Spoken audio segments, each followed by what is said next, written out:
గవర్నమెంట్లు మారుతూ ఉంటాయి. ఒక ప్రభుత్వం పోతుంది, ఒక 10 ఏళ్ళు ఒక ప్రభుత్వం పాలించింది, తర్వాత ఇంకో ప్రభుత్వం పాలిస్తూ ఉంటుంది. జనాలు కొత్త కోరుకుంటూ ఉంటారు. దానిలో భాగంగానే ఈరోజు రేవంత్ రెడ్డిని మనం సీఎంగా కాంగ్రెస్ ప్రభుత్వాన్ని మనం తెలంగాణ ప్రజలు నిర్ణయించారు.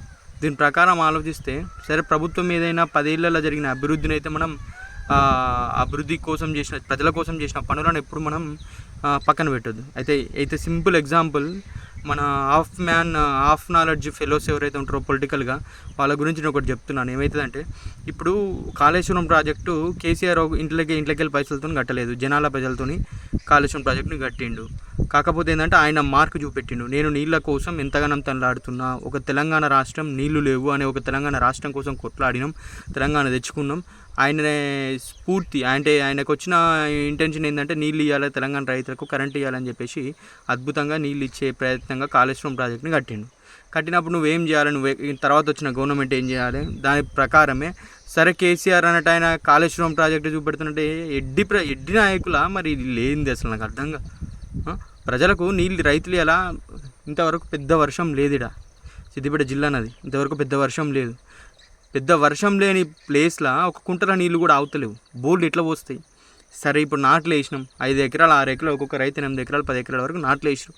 మరి నాట్లు వేసిన నాట్లు ఇప్పుడు ఈ వానల ముసురులకు, చిన్న ముసురులకు అవి నీళ్ళు ఎక్కువ వడని వానలకైనా నీళ్ళు ఆగుతాయి. మడికట్టల పైనుంచి వచ్చిన వడదనో చిన్న వడదనో దేంతోనో ఆ మళ్ళల నీళ్ళు ఆగితే దుంతాం, నాట్లు వేస్తాం. రేపటి పరిస్థితి ఏంది? ఈ 3 నెలలు 4 నెలలు పంటలు ఎట్లా పండాలి, చెరువులు ఎట్లా నిండాలి, ఈ వానలు ఇట్లే ఉంటాయి. దీనికోసం ఏ ఒక్క నాయకుడు ఆలోచిస్తలేడు. కానీ మనం మంచో చెడు కేసీఆర్ అన్నట్టు ఆయన వచ్చి దూరదృష్టితో ఈరోజు తెలంగాణ ప్రాజెక్టులు కావాలి, చెరువులు పూడికలు తీయాలని చెప్పి అద్భుతంగా రైతుల కోసం చెరువుల్లో పూడికలు తీపిచ్చారు.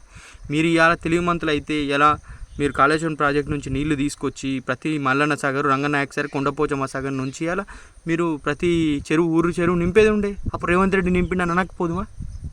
చెప్పండి.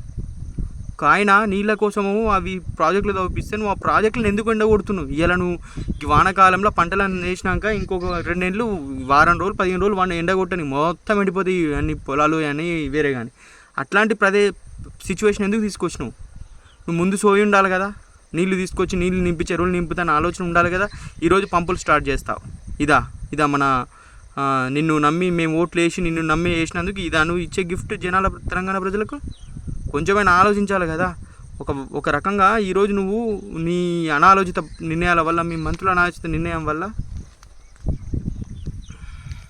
నిర్ణయాల వల్ల ఇవాళ తెలంగాణ ప్రజలు, తెలంగాణ రైతాంగం పూర్తిగా నష్టపోవాల్సి వస్తుంది. ఇప్పటికైనా మీరు ఆయన కట్టిండు ఈయన కట్టిండు అనేది ఒక పక్కన పెట్టి ఏం చేయాలి? నీళ్లు తెలంగాణ ఏదైతే ప్రాజెక్టులు ఉన్నాయో కట్టిన కాళేశ్వరం ప్రాజెక్ట్ని పూర్తిగా వాడుకొని వదిలేయి. ఇందు చేసిన నువ్వు ఫేక్ ప్రచారాలా లేకపోతే నిజమా అబద్ధాలా మాకు తెలియదు, మేము పోయి చూడలేదు. కాళేశ్వరం కూలిపోయింది అంటే కూలిపోయిన కాళేశ్వరం నుంచి ఇలా మళ్ళీ రంగనాయక సార్, కొండపోచమ్మ ఎందుకు నీళ్ళు వస్తున్నాయి? ఎట్లా నీళ్ళు వస్తున్నాయి?